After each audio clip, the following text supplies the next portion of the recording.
What sort of therapist would I be if we did not talk about Inside Out 2, the new Pixar film that has captured the attention of children, of parents, of adults, and of course, of therapists. Specifically therapists who use a therapeutic technique called internal family systems. It feels like that in a lot of my videos, I harp on a lot about some of the themes that we have seen in Inside Out 2. So I'm really excited to dive in with you about these and address about emotions and parts with you, and how we can find healing when we look at these parts and emotions through a lens of empathy and compassion. I took my kids to see this movie at the theaters and they loved it. It was the highlight of their school holidays. Except for the part where I embarrassed them, where I started sobbing like a little baby. It made me feel so honored to do what I do, to be a counselor, to hold space for people's feelings and their stories. It made me excited to know that I'm a therapist and I get to work in this space every day. I'm gonna share some of my insights, thoughts, and feelings on this. And my favorite part that really stuck out to me as a therapist. Okay, let's get into it. Firstly, if we haven't met yet, I'm Sam and I'm an online counsellor for introverts, INFJs and empaths. On this YouTube channel, we talk all about INFJs, being an introvert, being an empath, and of course, therapy.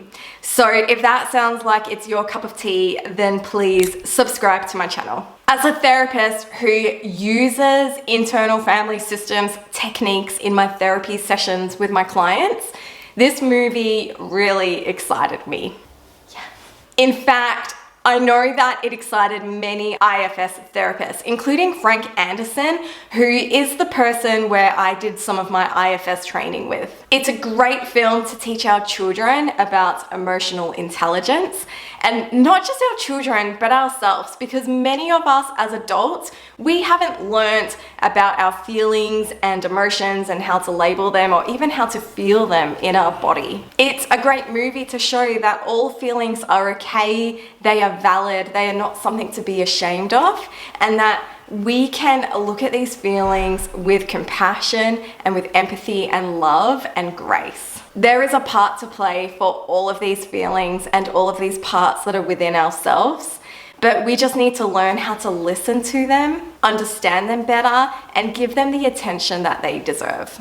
Inside Out 2 introduces us to new emotions, or if you want to use the language of IFS, new parts.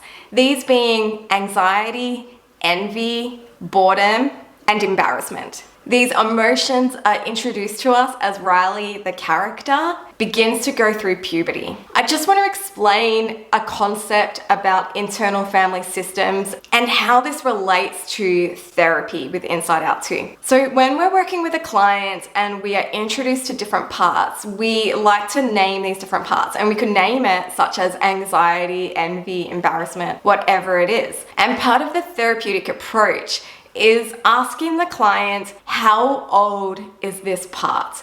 And so if you do it on your own, you can just ask whatever part comes up, how old are you? And often what will happen is a part will say, I'm 5 years old, or I'm 12 years old. I thought this was a really beautiful introduction and concept in Inside Out 2 in explaining this part of the therapeutic technique. Because in the case of Riley, she hadn't gone through anxiety until she started puberty and started having some friendship issues and trying to get into this hockey team and this new high school at this hockey camp, where she was introduced to this new side of her that she hadn't had before, being anxiety. Throughout the movie, we see this new part, anxiety, begin to slowly take over the control desk. And this is what happens to us as people in real life. We have our true self, we have our core self of who we are, and that's where we feel confident, creative, curious, all of the good things. But sometimes these parts can get all riled up and they begin to put themselves in the driver's seat. And when they get into the driver's seat, that's when it can start causing some issues for us. So in the case for Riley, with her whole hockey situation and her friends, anxiety began to be in the driver's seat for her life. It got to the point towards the end of the movie where anxiety was fully in control of the control desk. No other parts, no other emotion was able to get in there and take back control. She overdrove Riley's true self and was operating entirely out of that space of anxious thinking and anxious feelings. And as a result, we witnessed Riley beginning to have a panic attack. Now, this is where I want to share with you my favorite part of the movie, where it really emphasized internal family systems.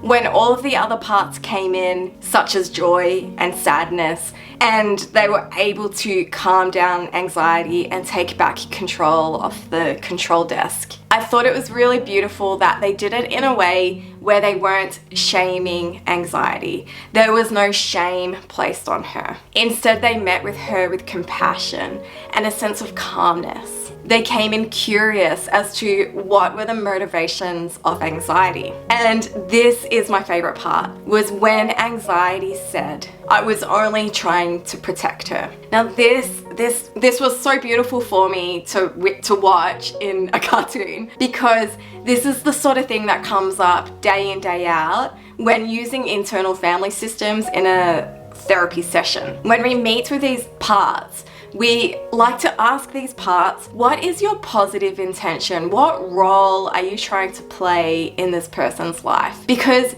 even when we have some more of these like negative feelings or negative things that come up and want to be in the driver's seat, they always have a positive intention, and we need to meet with it in a place of curiosity and compassion. And often what I hear clients say for whatever part is, I was trying to keep you safe. I was trying to protect you. I was trying to be a warning system for you. And when a client hears that, that is so powerful, because you're able to then look at these parts through a different lens, through a lens of gratitude. We're able to look at anxiety and see, you weren't trying to hurt Riley, you were simply trying to help her. But unfortunately, it just got a little bit out of hand. I love that at the end of the movie, we see these other parts helping anxiety to stay in a place of calm. They have her on a lounge chair, giving her a cup of tea, doing all the things that I always suggest to you, such as meditation, cups of tea, soothing yourself, using the tools, deep breathing, regulating yourself. But it also showed how anxiety still had a role to play in Riley's life, such as reminding her, you need to study, you need to do your homework. Because without anxiety, then perhaps it's not going to push her or push you towards your goals. But there comes a place where you need to have boundaries around this and draw a line and reassure anxiety that Riley is protected, that you are protected, that you are safe. And so whether you've watched Inside Out 2 or if you haven't, I want to ask you, what are your emotions trying to tell you? What are your parts trying to tell you? What are they trying to encourage you to do? How can you help your parts and look at them in a place of curiosity and compassion? Because when you do it through that lens, it's incredibly healing and powerful.